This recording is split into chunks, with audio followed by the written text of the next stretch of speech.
Most people think debt is either good or bad. That simple belief is exactly why most people stay stuck. By the end of this video, you'll know exactly which debt destroys you and the rare situations where debt actually helps. Using one simple rule you can apply to your own life. Let's start with something important. If you're in debt right now, this video is not here to shame you. Most people don't end up in debt because they're irresponsible. They end up in debt because debt has been normalized. In the US, debt doesn't feel dangerous anymore. It feels normal. Credit cards, car payments, buy now, pay later, monthly plans for things that used to be paid once. At some point, debt stopped feeling like a decision and started feeling like a lifestyle. And that's where the real damage begins. Most debt doesn't destroy your life overnight. It destroys it quietly. One payment at a time. One renewal at a time. One "I'll deal with it later" at a time. Until one day, your income feels trapped. You earn money, but it never feels like it's yours. You make payments, but balances barely move. This is the kind of debt that destroys people. Not because of interest rates alone, not because of bad math, but because of cash flow pressure. Here's what most people misunderstand. Debt doesn't hurt you because it exists. Debt hurts you when it controls your future choices. When your paycheck arrives already spoken for, that's destructive debt. When missing one paycheck would collapse your life, that's destructive debt. And this kind of debt is far more common than people realize. Because again, no one teaches this. Banks don't explain debt in terms of stress or freedom. They explain it in terms of minimum payments and rates. But your life doesn't operate on interest rates. It operates on margin. Margin is the space between what you earn and what you owe every month. Most destructive debt slowly eats that margin away, until you're busy, working, earning, but never progressing. That's not growth, that's survival mode. Now here's where things get confusing, because not all debt looks destructive at first. Some debt actually looks smart. And that's exactly what we're going to untangle next. Now that you understand why most debt destroys people, we need to talk about the real confusion. Because this is where almost everyone gets it wrong. Most people decide whether debt is good or bad using one thing: the interest rate. Low interest? They call it good debt. High interest? They call it bad debt. That sounds logical, but it's incomplete. Interest rate alone doesn't tell you whether debt will help you or destroy you. Two people can take the same loan at the same rate with the same monthly payment and end up in completely different situations. So what's the difference? It's not the debt, it's the position of the person using it. Banks don't judge debt the way people do. They don't ask, is this good debt or bad debt? They ask, can this person survive the payments? And more importantly, what happens if something goes wrong? Because debt isn't about growth first, it's about survivability. Imagine two people buying the same car. Same price, same interest rate, same payment. One has savings, low fixed expenses, and stable income. The other is already stretched, living paycheck to paycheck. Same debt, very different risk. This is why blanket advice about debt fails, because it ignores context. Most people were never taught to look at context.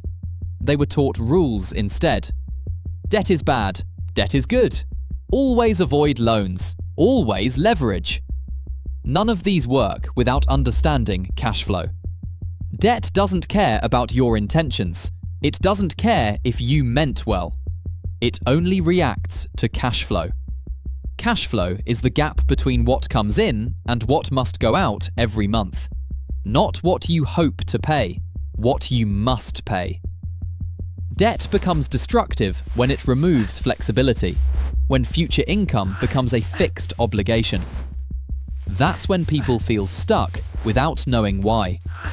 Not lazy, not irresponsible, just overcommitted. So the real question isn't, is this debt good or bad? The real question is, can my system handle this debt? And that brings us to the most important part of this video. In the next section, I'll give you 3 simple questions that instantly tell you whether any debt is quietly destroying you or whether you're in one of the rare situations where it can actually help. This is where confusion ends. Now let's remove all opinions. No good debt, no bad debt. Just one simple test. If you remember nothing else from this video, remember this. Before taking or keeping any debt, ask 3 questions. Question 1. Does this debt pay me back? Not emotionally, not it makes life easier. Actually pay you back. Does it create income or reduce future expenses? If the answer is no, that debt is costing you every month. Most lifestyle debt fails right here. Question 2. Can my life survive if income stops? If you lost your job tomorrow, could you still make the payments? If missing one paycheck would collapse everything, that debt owns you. Not because you're weak, because the margin isn't there. Question 3. Does this debt reduce or increase future stress? Some debt closes options. Some debt opens them. Most people confuse convenience with progress. If debt makes your future more fragile, it's not helping, even if it's low interest. Answer yes to all 3. That debt might help. Fail even one, and that debt will slowly destroy you. This isn't fear. This is clarity. Now here's the part most people get wrong. Because even when debt can help, most people use it at the wrong time.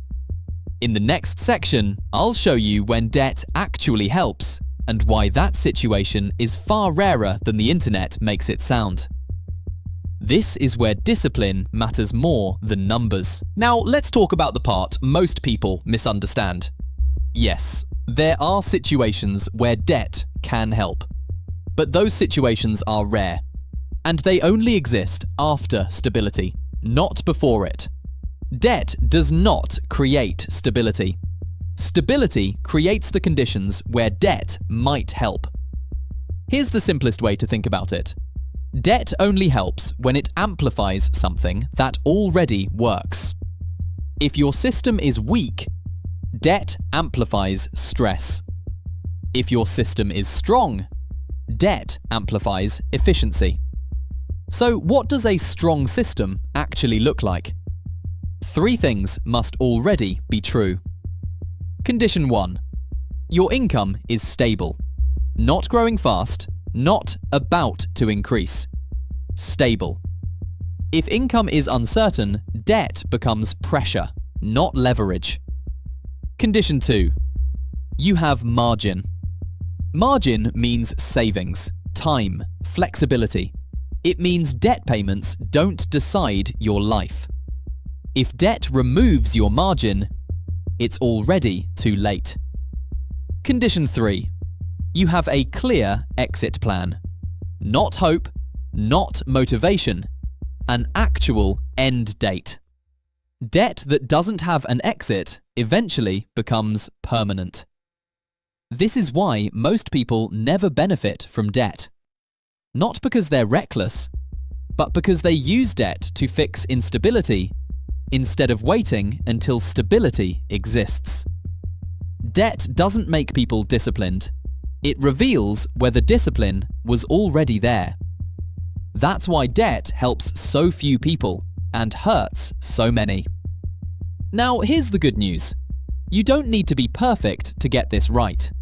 In the final part, I'll show you how to use everything you've learned to take control, even if you already have debt.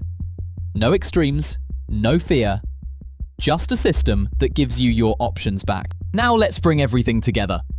If you're watching this and realizing that most of your debt fails the test, that doesn't mean you're behind. It means you finally understand the game. Most people never get this far. They keep guessing. You don't have to anymore. Because debt isn't something you fix overnight. It's something you replace with a system. And the moment you stop guessing, you stop feeling trapped. Here's what control actually looks like. You stop adding new debt you don't understand. You protect your margin, even if it grows slowly. You stop asking, "Can I afford this payment?" and start asking, "Can my system survive this?" That one shift changes everything. Because debt stops being emotional and starts being mechanical. No guilt, no panic, just clear decisions. And here's the part most people don't tell you. Getting out of debt isn't the hardest part. Staying out of it is. That's why this channel exists. Not to scare you about money, but to help you build a system that keeps working long after motivation fades. If this video gave you clarity you didn't have before, if it helped you understand your situation without judging you, then you'll want to be here. Because this channel isn't about hype or shortcuts or pretending money is simple. It's about understanding the system so it stops controlling you. Subscribe to Money Unmasked. Not because you're stuck, but because you want to stay in control. When you understand debt clearly, it loses its power over you. And that's when real freedom begins.